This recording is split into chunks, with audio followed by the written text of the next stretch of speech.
The Tonale was introduced at the 2019 Geneva Auto Show, but in 2023, it becomes a reality. And with it, some important firsts for the Alfa Romeo brand, such as this is the first time they're entering the sub-compact SUV market. And it's the first time they're introducing hybrid technology. But instead of me just telling you about what to expect from the all-new Tonale, I'm going to provide you with an insider exclusive straight from the source.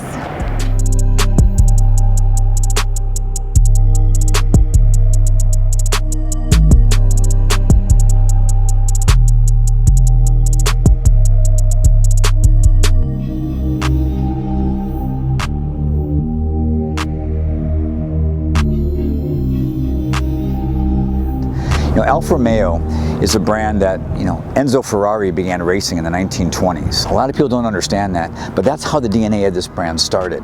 So how you take that into a modern execution of the future is really what we're doing with Tonale. So Tonale for us, from a design execution first point of view, really exacerbates or really brings to life the Alfa Romeo DNA. We have the tri-lobo front of the vehicle. We have the new 3+3 headlamp signature and tail lamp signature, which brings this kind of very unique look, but it harkens back to vehicles from the 1950s and 40s and 60s. So it really brings that DNA to life. And what I really love about this vehicle is we showed the concept vehicle 3 years ago at the Geneva Auto Show. And in my many decades in this industry, this is one of the best examples of a concept vehicle being conveyed into production sheet metal. It's such a close execution of that design that's really surprised a lot of people and allowed us to bring this beautiful design to market. Now, from a technological point of view, there's a lot of things in this car that are quite interesting. We like to think of Alfa as reinventing sportiness for the 21st century, because it's not just about performance anymore, it's about lifestyle. We believe our future Alfas, including the Tonale as a starting point, allows you to bring forward a very unique lifestyle execution. So it's not just about the performance, it's about how that vehicle allows you to live your life and experience your life. So really important for us from a DNA point of view. Now let's talk about powertrains for a second. So we're going to focus this vehicle on our first electrified Alfa Romeo on a global basis. We have a 272 horsepower plug-in hybrid electric vehicle for the first time.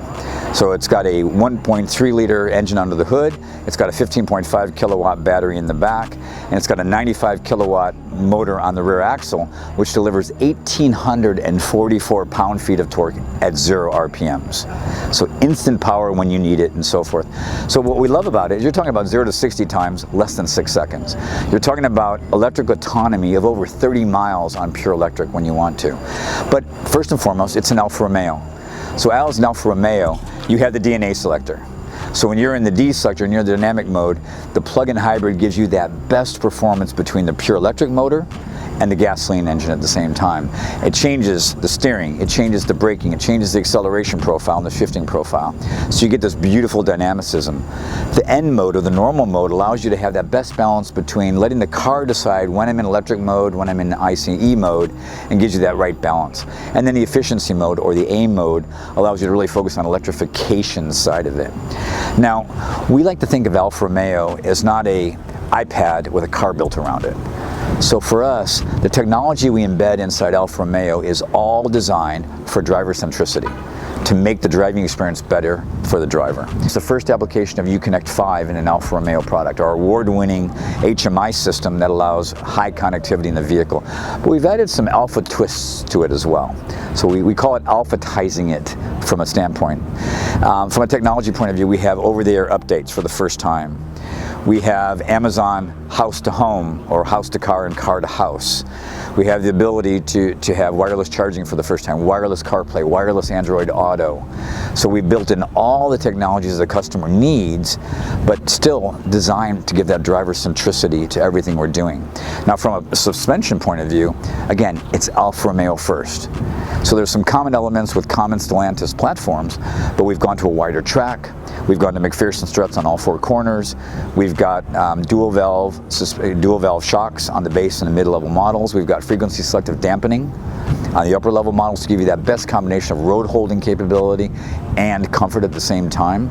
So in addition to the plug-in hybrid, we also are going to be offering a 2-liter turbocharged, 256 horsepower, 295 pound-feet of torque, 2-liter engine, which will be on our base model. So the way we're going to develop the strategy for the vehicle is the GME engine, the 2-liter turbo, will be only the base model Sprint and the TI version.